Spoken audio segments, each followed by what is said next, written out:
ध्यान रखने की आवश्यकता है। जैसे है जेंडर इक्वलिटी होनी चाहिए और जेंडर इक्विटी होनी चाहिए। क्या बता सकते हैं जेंडर इक्वलिटी और जेंडर इक्विटी में क्या अंतर है?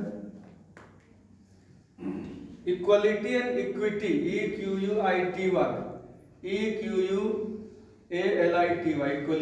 इक्वलिटी और इक्विटी में क्या अंतर है? Equality means both should same, both should give the opportunity in equal way, and equity means both are the assets, both should preserve, both are the capital.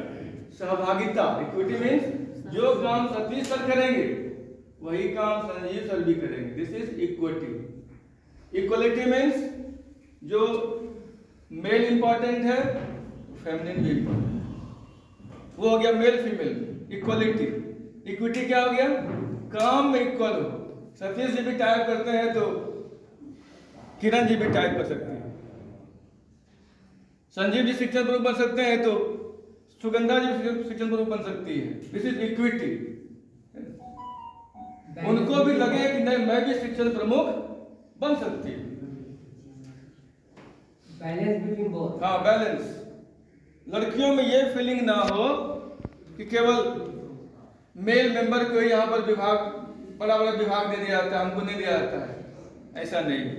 If you are capable you can do this.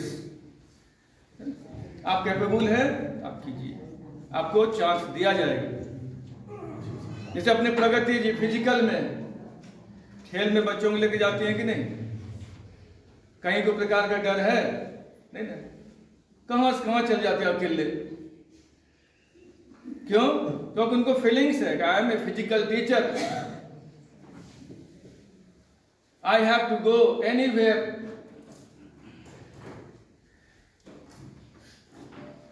यही quality सब में बनाना है और रास्ते में एकदम डरते हुए नहीं चल रहा है, तन के चल रहा है।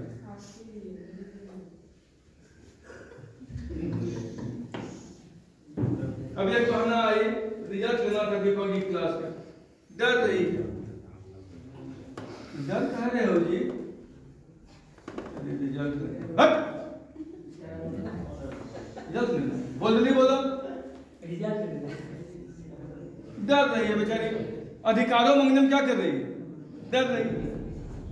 डरना नहीं है बेटा, अधिकार है तुम्हारा रिजल्ट पर, तुम बोल्डली बोलो। तब उसने कहा चाहे रिजल्ट चाहिए हमको, हम लगे हुए बोल बनाने में। हम क्लासरूम में जाते हैं एक भी लड़की को लड़की नहीं बोलते हैं, हम बेटा ही बोलते हैं उसको। You are also my son, you behave like son, what this boy can do you can do also। इसलिए बेटियों में वो सारे नेचर हटा देना है बिल्कुल, तभी हमारा ये काम हो सकता है, जेंडर सेंसिटिविटी।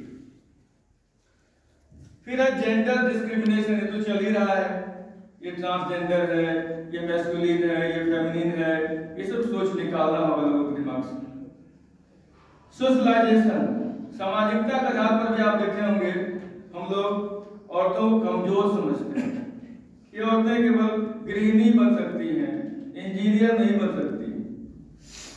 औरतें केवल घर में बच्चों को पढ़ा सकती हैं, स्कूल में नहीं पढ़ा सकती हैं। ये लोगों के दिमाग में भ्रम बैठा हुआ है। A girl can do more than the boys, और ये प्रूव कर दिया इस बार का women world cup. World cup is an example of gender sensitivity. जब लड़के जीत सकते हैं वर्ल्ड कप तो मैं क्यों नहीं जीत सकती? और इसी चलते आप देखिएगा पूरे देश में जागरूकता है। आप ट्रेन में चलिए, आधा बागी देखिएगा गर्ल्स रहती है, वुमन रहती है। कहाँ जा रहे थे जी? नौकरी करने जा रहे हैं, फल्ला जी का टीचर है ना वहीं जा रहे हैं। मन बड़ा खुश होता है, चलिए कम से कम घर के समाज के सभी लोग विकास तो कर रहे हैं। यह सोच तो दिमाग से निकल गया है कि हम औरत हैं, यह सोच निकाल देना है। और हम में से जो भी आचार्य इस काम में लगे हुए हैं, तुम गृहिणी हो, भले भले हो, थोड़ा सा इस पर विचार कीजिए। यदि मैडम पढ़ी लिखी है, कहीं जॉब लग रहा है, तो जॉब लगाने के प्रयास में रहना है, उसको डाउन नहीं करना है। और उस पर भी रोल प्ले होता है। एक कमाऊ औरत को एक बेरोजगार हस्बैंड जो है कैसे टॉर्चर करता है घर में, उस पर भी रोल प्ले करना है।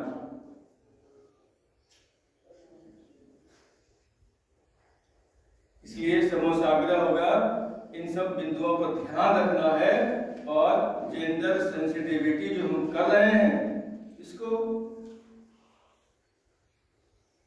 सिमिलैरिटी के आधार पर काम करना है, जिससे कि लिंग संवेदनशीलता समाज में बढ़े, विद्यालय में बढ़े। सारे बच्चे, जैसे दीदी जी ने बताया, वॉलीबॉल की टीम, बहनों की भी टीम है, भैया की भी टीम है, और नहीं है तो दीदी जी उसको भी पावरफुल बनाइए, बहनों की टीम को। जिस चीज में भैया भाग लेता है, उस चीज में भाग बहनें भी लेंगी। एकदम इक्वल डिस्ट्रीब्यूशन कीजिए। खो खो में भैया की टीम तो बहनों की भी टीम, वॉलीबॉल में भैया की टीम तो बहनों की भी टीम। ये विद्यालय स्तर पर हम लोग कर लेंगे तो आप देखिए, ये बहनें समाज में जाएंगे, वहां चेंज अपने ला देंगे। आपको चेंज नहीं करना, we can change the society.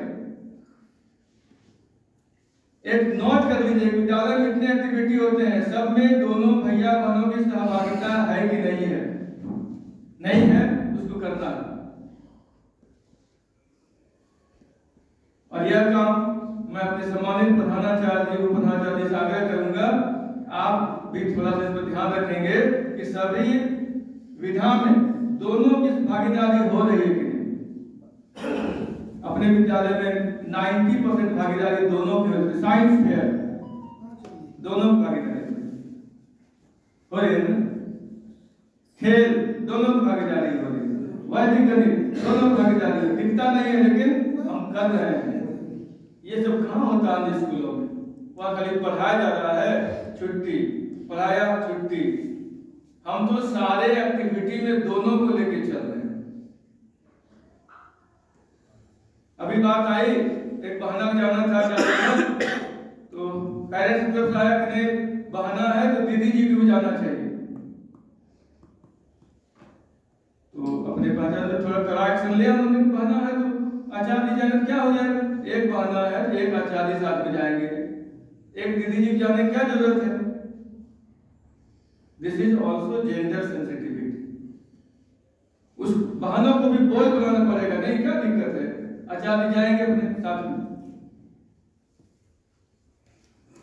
हम बहनों को कमजोर न बनाए करेंगे। और जिनकी भी बेटी या बेटा बाहर में पढ़ता है, उनको भी बोल बना दीजिए, बेटा हम लेने तुमको नहीं जा सकेंगे, तुमको ये रूट देख लो, तुमको अपने से आना है। आप कितना बार जाएंगे अपने बेटे बेटे को लाने के लिए? इसलिए जेंडर सेंसिटिविटी का काम अपने विद्यालय में 90% हो रहा है। 10% जो मैंने दिखाया है, ये सब नहीं हो रहा है, ये सब प्रारंभ हो जाए। और भी माननीय प्रधान लगेगा कि ये काम में दोनों भागीदारी नहीं हो रही है, तो अपना ड्रीम प्रोजेक्ट बनाएंगे अपने चैम्बर में बैठ करके, और उसके अनुसार दोनों को की सहभागिता लेते हुए काम करवाएंगे। इससे क्या होगा? विद्यालय का भी काम हो जाएगा, और अपना जो जेंडर सेंसिटिविटी का जो टॉपिक है, जो ज्वलन टॉपिक है, इस पर भी हम लोग काम कर पाएंगे, और पूरा विद्यालय विकासोन्मुख होगा।